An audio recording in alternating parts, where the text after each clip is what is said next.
उनके शास्त्र होंगे, मुस्लिम लोगों के लिए अपने शास्त्र होंगे, तो शास्त्र भी अलग अलग होते हैं। और इन चारों से जो अंतरात्मा का निर्माण होता है, विशेष करके शास्त्र और गुरुजनों से जो हमारी अंतरात्मा का निर्माण होता है, उसके अनुसार ही हमारे द्वारा क्रिया प्रतिक्रिया होती है, जिसको हम स्वस्यचित्तीयमात्मा, अपने को प्यारा या बेप्यारा लगता है, जैसा हमारा ज्ञान बनता है।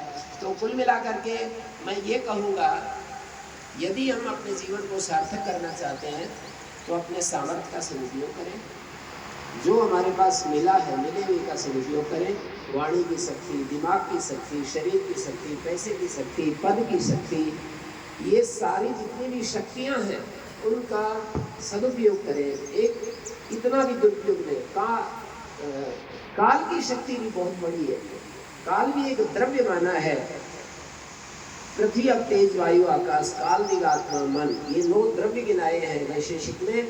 समय भी एक द्रव्य है। तो जो मिला हुआ द्रव्य है उसका सदुपयोग करें, ये पहली चीज़ है जीवन को सार्थक करने के लिए। और जब हम सदुपयोग करते हैं, लोग हमारी बड़ाई करते हैं, लोग कहते हैं कि तो बहुत अच्छा है, बहुत अच्छा है, तो उस समय सावधान रहें और अपने में अहम ना पनपने दें। हम अपने आप को बचा कर रखें और भगवान और गुरुजनों की और समाज की और अपने से बड़े लोगों की कृपा समझें कि कुछ अच्छाई है तो उनके कारण है। तो अपने को ज्ञान के प्रकाश में निर्दोष बनाएं, निर्विकार बनाएं, निर्भय बनाएं, निर्वैर बनाएं, निष्काम बनाएं, निरपेक्ष बनाएं, निरहंकार बनाएं। ज्ञान के प्रकाश में अपने आप को इस तरह से समता में प्रतिष्ठित करें, सहजता में प्रतिष्ठित करें, सच्चे विनय को धारण करें। एक दिखावे का भी विनय होता है, एक सच्चा विनय होता है, तो सच्चे विनय को दिखाएं। आडंबर से दूर रहें, दंभ से दूर रहें।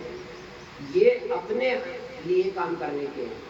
हमारे पास वाणी का सामर्थ्य है। मैं शास्त्र पढ़ा हुआ हूँ, मेरे को बहुत सारी चीज़ें पता है, तो ये ज्ञान का विषय नहीं है। ये दूसरे के लिए कितने बढ़िया ढंग से आचार्य आनंद पुरुषार्थी जी की तरह, मैं कह रहा था अपने आचार्य वेदनिष्ठ जी को, मैं बता रहा था कि भगवान ने ऐसी अद्भुत शक्ति दी है कि इनको सुनते हुए कोई बोर नहीं होगा। ये सामर्थ्य मिली है, कुदरत ने दी है, इनके कर्म थे, कुदरत ने इनको वो सामर्थ्य दे दी। लेकिन जब लोग बड़ाई करेंगे तो महाराज आचार्य आनंद पुरुषार्थी जी को ये करना पड़ेगा, उसमें मैं भी आ गया हूँ, इंक्लूडिंग मी आल्सो, ये करना पड़ेगा कि भाई ये सारी सामर्थ्य किसी की दी हुई है, मेरी तो नहीं है, मुझे तो पता भी नहीं कैसे मिल गई।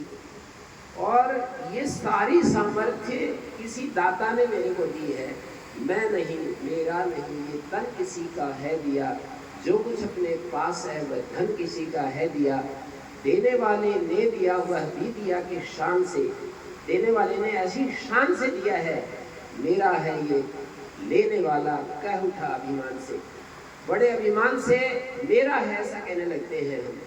मैं, मेरा ये कहने वाला मन किसी का है दिया, कब बिछुड़ जाए ये कोई राज कह सकता नहीं, जिंदगानी का खिला मधुबन किसी का है दिया। इसलिए जग की सेवा खोज अपनी, प्रीति उससे कीजिए, जिंदगी का राज है ये जानकर जी लीजिए।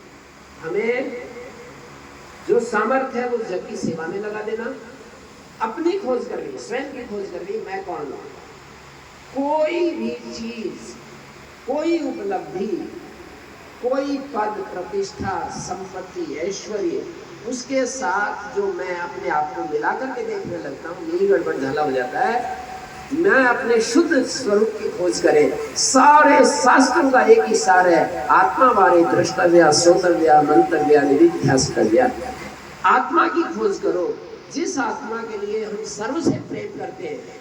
कोई पत्नी अपने पति से प्यार करती है, पति पत्नी से प्यार करता है, बच्चे माँ बाप से प्यार करते हैं, गुरुजन शिष्यों से प्यार करते हैं, शिष्य गुरुजन से प्यार करते हैं। उस अपने लिए हम प्यार करते हैं, दूसरे के लिए नहीं करते। लेकिन वो अपना क्या है, वास्तव में उसका स्वरूप क्या है, ये ज्ञान के प्रकाश में खोजने की बात होती है। मेरा शुद्धतम रूप क्या है, मेरा निर्दोष स्वरूप क्या है, मेरा निर्विकार स्वरूप क्या है, अपरिणामी स्वरूप क्या है, ऐसे स्वयं से प्रश्न करके समाधान करने की जरूरत होती है।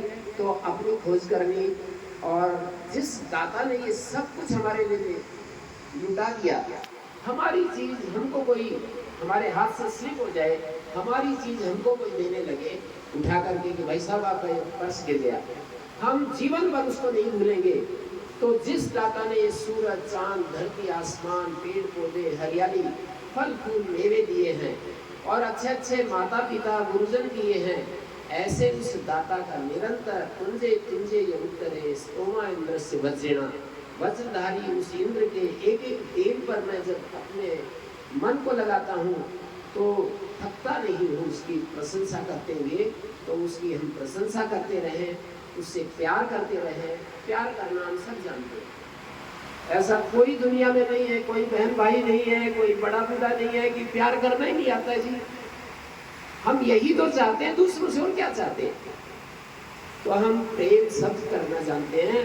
उस प्रेम में जब स्वार्थ आ जाता है, उस प्रेम में जब कोई चीज आकर के घुस जाती है तो प्रेम दूषित हो जाता है। तो उस दाता से प्रेम करें। मेरे को मैं महाराज जी के आग्रह से कुछ बातें मैं कह दी, बहुत ज़्यादा सुनने सुनाने की भी ज़रूरत है, बहुत ज़्यादा सुनने सुनाने की ज़रूरत नहीं भी। खाया हुआ अपना नहीं होता, पचाया हुआ अपना होता है, जाना हुआ अपना नहीं होता, गुणा हुआ अपना होता है। हमारे गुरुजी एक वाक्य बोलते थे, ज्ञान का अर्थ जानना नहीं, वैसा हो जाना है। ज्ञान का अर्थ जानना नहीं, वैसा हो जाना है। तो सुनने का अपना एक स्थान है, महत्व है, और सुने हुए पर निरंतर विचार करना। चतुर्विध प्रकारी विद्या उपयुक्ता भवति, सब लोग बताते रहते हैं कि भाई सुनना तो एक स्टेप है, सुनने के बाद मनन करना, मनन के बाद दूसरे को बताना और व्यवहार में आ जाना, स्वभाव में आ जाना। और जीवन में जो चीजें स्वभाव में आ जाती हैं, जो आचार्य जी कह रहे थे कि अगले जन्म में वो साथ चली जाती हैं, हम ट्रांसफर हो जाते हैं, स्थान बदल जाते हैं, हम वही रहते हैं। तो कोशिश करनी चाहिए कि मेरे स्वभाव में वो चीजें आए। स्वामी दयानंद जी पूरे जीवन भर जो करते रहे, आखिर में जब वो बिल्कुल मृत्यु के समय थे, उन्होंने कहा कि प्रभु तुम्हें अच्छी मिल जाती, तेरी इच्छा पूर्ण हो। और मौत सामने खड़ी है और मंत्र पाठ कर रहे हैं, सबको कहते हैं कि मेरे पीछे आकर के खड़े हो जाओ और धन्यवाद दे रहे हैं।